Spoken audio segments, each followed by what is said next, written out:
cara membeli altcoin. Jadi sebelumnya udah dijelaskan mengenai apa itu Bitcoin dan gimana caranya teman-teman ini membeli Bitcoin.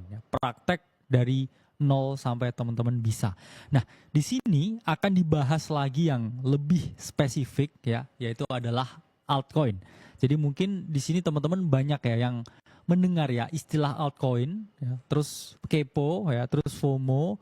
Gimana sih sebenarnya cara membeli altcoin? Jadi sebelum kita menjelaskan cara membeli altcoin, kita bedah dulu ya apa itu altcoin. Nah, pada dasarnya di market crypto itu ada dua jenis aset ya. Pertama itu adalah Bitcoin dan kedua itu adalah altcoin.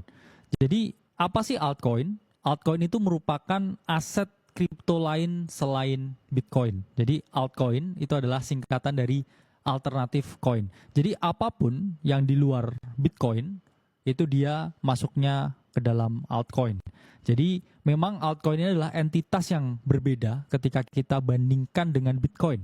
Jadi sebenarnya apa sih bedanya ya? Mungkin kalau teman-teman lihat ini beda spesies ya. Kalau Bitcoin ini mungkin seperti jeruk ya. Kalau altcoin ini mungkin seperti apel analoginya. Jadi berbeda buah, berbeda fungsi dan juga berbeda tujuan. Kalau kita mengenal Bitcoin, ini tujuannya adalah store of value ya. Di mana jumlahnya ini hanya maksimal 21 juta. Yang mana jumlah yang terbatas tersebut ini menyebabkan Bitcoin ini dianggap sebagai store of value atau aset untuk menyimpan nilai. Jadi Bitcoin ini dianggap seperti emas digital ya atau digital gold karena jumlahnya yang terbatas dan nilainya ini semakin naik ya. Salah satu yang menyebabkan nilai Bitcoin ini terus naik itu adalah mekanisme dan juga protokol Bitcoin yang namanya Bitcoin halving, yang mana setiap 4 tahun sekali reward dari para penambang ini selalu dikurangi. Jadi Bitcoin halving menyebabkan harga Bitcoin ini jauh lebih berharga ya setiap siklusnya atau setiap cycle-nya. Altcoin di sini ini memiliki fungsi yang jauh berbeda dengan Bitcoin, di mana altcoin ini disebut juga ya sebagai utility token atau suatu aset yang memiliki fungsi-fungsi tertentu. Apa itu fungsi tertentu? Ya karena Bitcoin ini kan hanya untuk menyimpan nilai seperti emas. Emas itu nggak banyak fungsinya bisa digunakan ya mungkin perhiasan ya, tapi fungsi lainnya ini kurang ya, sehingga itulah muncullah yang namanya altcoin ini. Jadi altcoin ini adalah suatu substitusi ya dari keterbatasan fungsi yang dimiliki oleh Bitcoin, sehingga muncullah altcoin ini. Jadi apa aja fungsinya altcoin ini? Fungsinya ada banyak ya. Pertama ini dia sebagai stable coin atau koin yang nilainya stabil. Biasanya ini di back ya dengan uang asli atau dengan komoditas tertentu. Contohnya USDT ya, USD Tether.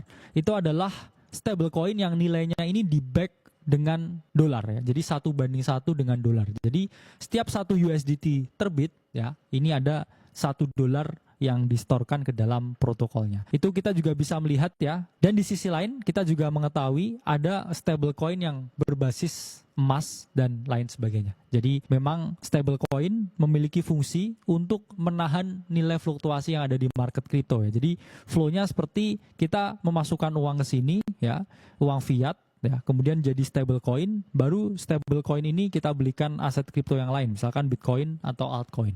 Nah, kemudian ini ada fungsi lain ya, misalkan teman-teman mau membangun decentralized application atau suatu sistem aplikasi di atas jaringan blockchain.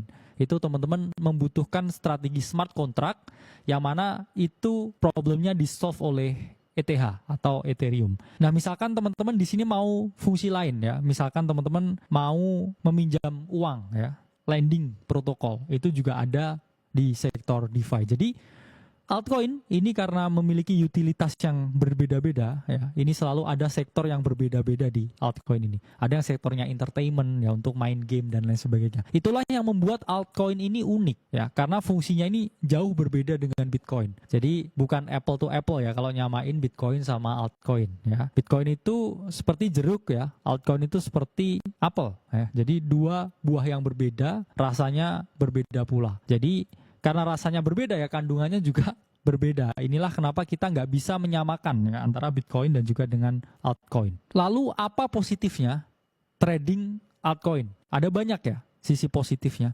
Pertama ini adalah tingkat keuntungan yang jauh lebih tinggi daripada Bitcoin ya. Jadi potential gain-nya ini jauh lebih tinggi altcoin. Kenapa? Karena altcoin ini kapitalisasi pasarnya itu jauh lebih kecil daripada Bitcoin. Apa itu kapitalisasi pasar? Jadi kapitalisasi pasar itu adalah perkalian antara supply koin yang beredar atau supply aset yang beredar dikalikan dengan harga. Bitcoin ini sudah sangat tinggi kapitalisasi pasarnya ya. Jadi dari belasan tahun yang lalu udah banyak orang yang memasukkan ya uang mereka, fiat mereka ke dalam Bitcoin ya. Jadi analoginya bulat-bulat ini uang ya. Sehingga ya kapitalisasi pasar dari Bitcoin ini sangatlah tinggi. Apa yang terjadi ketika udah banyak orang yang memasukkan uang ke dalam Bitcoin ini ya. Jadi untuk dia bisa lebih naik tinggi lagi, ini dibutuhkan ya uang yang lebih banyak lagi untuk masuk ke dalam market dari Bitcoin. Itulah kenapa kapitalisasi pasar Bitcoin yang sangat besar ini menyebabkan potential gain atau kenaikan harga dari Bitcoin ini relatif lebih kecil dibandingkan altcoin. Kenapa altcoin di sini bisa naiknya tinggi? Karena baru sedikit orang yang berinvestasi di sini, ya. Ilustrasinya seperti ini, sehingga untuk menaikkan harga altcoin lebih tinggi lagi, ini dibutuhkan uang yang jauh lebih sedikit, ya, yang masuk ke dalam sini untuk membuat harganya ini naik berkali-kali lipat. Jadi kalau kita ngomong ya safe to say Bitcoin ini naiknya puluhan persen ya di dalam satu range ketika market ini bullish ya Bitcoin mentok 30-an persen. Tapi altcoin ini bisa naiknya ini 300%.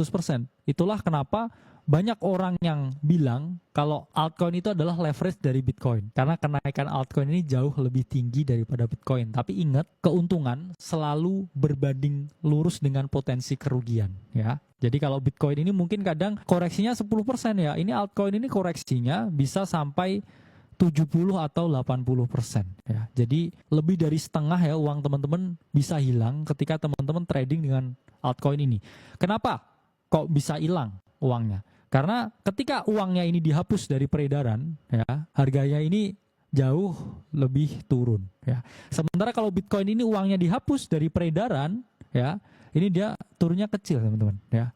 Itulah kenapa downside dari Bitcoin ini jauh lebih kecil daripada altcoin. Tapi selalu ada risiko yang sebanding dengan tingkat keuntungan. Itulah kenapa trading altcoin di tahun 2024 ini membutuhkan ekspertis khusus. Kenapa butuh ekspertis khusus? Kalau zaman dulu ya teman-teman di tahun 2018 let's say, ini trading altcoin ini jauh lebih mudah daripada sekarang. Karena ada sedikit altcoinnya ya. Tapi sekarang ya di tahun 2024 ini altcoinnya ini jauh lebih banyak ya. Bahkan yang terdaftar itu ada puluhan ribu. Itulah kenapa untuk memilih ya satu atau dua dari puluhan ribu pilihan ini membutuhkan suatu ekspertis khusus. Itulah kenapa ada yang namanya paradox of choice ya, karena terlalu banyak pilihannya. Sementara kalau teman-teman ya di tahun 2018 itu pilih apapun. Ya, saya bilang hampir pilih apapun. Kamu hanya beli dua altcoin ini ya. Itu terbang semua karena pilihannya terbatas. Kalau sekarang ada puluhan ribu, gimana kamu cara milihnya? Ya, mungkin milih satu ini, ya, tapi dia performanya jauh lebih buruk. Ya, ternyata yang perform malah yang ini dan lain sebagainya. Itulah kenapa membeli altcoins itu membutuhkan suatu ekspertis khusus, butuh keahlian untuk memilih. Jadi nggak asal bisa beli, tutup mata terus cuan. Ya, harus membutuhkan ekspertis khusus ketika teman-teman ini membeli altcoins.